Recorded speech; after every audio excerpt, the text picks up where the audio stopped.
Tom Cruise. What do we know about him? He's very tiny in stature, perhaps a closeted homosexual, and a Scientologist.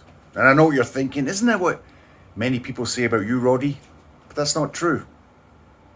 Only my most intimate friends would ever say that about me. And what do they know? And he's starring in Mission Impossible, The Final Reckoning. Yeah. They finally figured out this mission, it's impossible. I reckon let's stop doing them. Now, like a lot of Mission Impossible movies, I've noticed it's filmed in Europe. Yeah. So, which means that the American film goers can have a little tour of Europe without the inconvenience of actually getting a passport. A lot of these movies are like that. Jason Bourne movies are like that.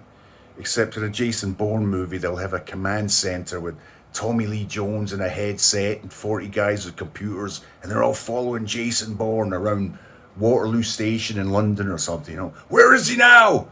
He's gone into the Wimpy Bar.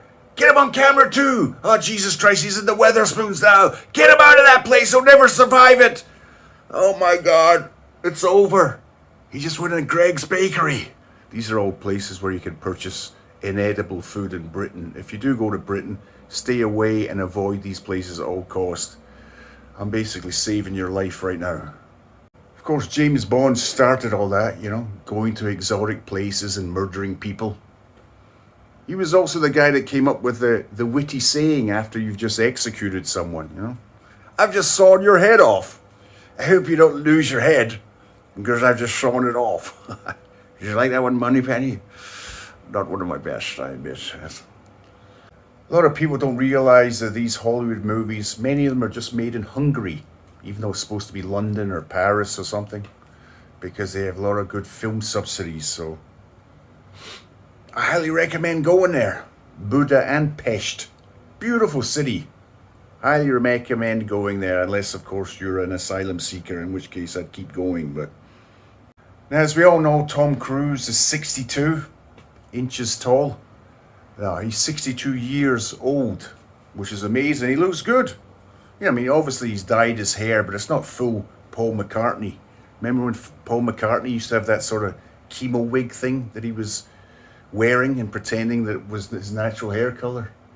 But not Tom. He's looking well. He still does his own stunts. And believe me, in this film, there are many cunning stunts. It's filled with them. There's one where he literally jumps off a couch in front of Oprah Winfrey. That one was terrifying, I mean, for his career and reputation. Now, Ving Rhames is also in this film, which means when you're watching it, you're going, hey, is that Marcellus Wallace from Pulp Fiction? What's he doing in this film? Is he about to get sexually assaulted by a hillbilly again? And then get medieval on his ass? Ving Rhames, I actually heard that he was in a sort of experimental avant-garde theatre troupe when he was younger. You don't really picture him being that kind of arty-farty type, do you? Maybe because he's got the physique of someone that could bite off Mike Tyson's other ear. And of course, the other co-star is the wonderful Shaun of the Dead, Simon Pegg, with the unfortunate last name.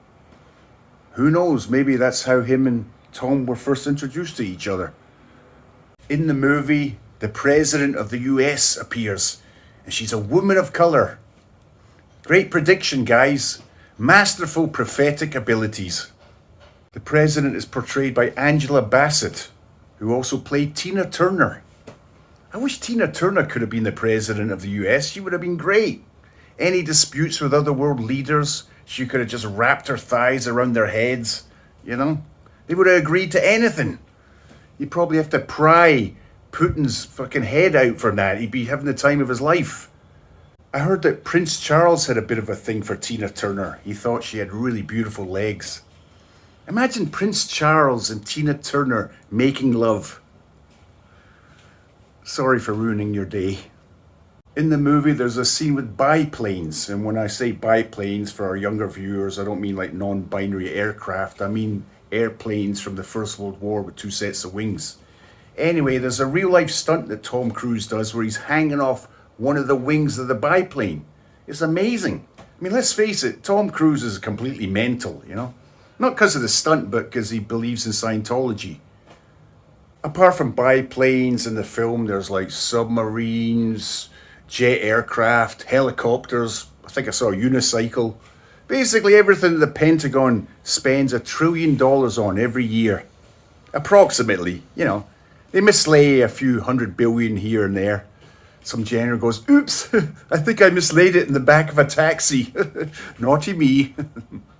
I know it's a thing about these action films filmed in London. They always use the same locations, you know. There's Big Ben, there's London Eye, there's Trafalgar Square.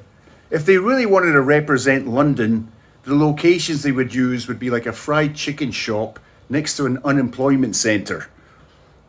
Anyway, I'd say the film's looks like it's going to be pretty good. Tom Cruise usually has a pretty good quality control of his films. They're usually quite fun, you know. I like Tom Cruise. He's sort of a dynamic actor. I mean, the reason he's small is because the planet he comes from has a higher gravitational force than Earth. But I would suggest that you go see it, and also that you subscribe and like someone else's channel. No, this channel. I've never done this before. I would have to think. I'm going to just edit this out. Just do, I don't know. Just do something. Have a nice day. How about that one?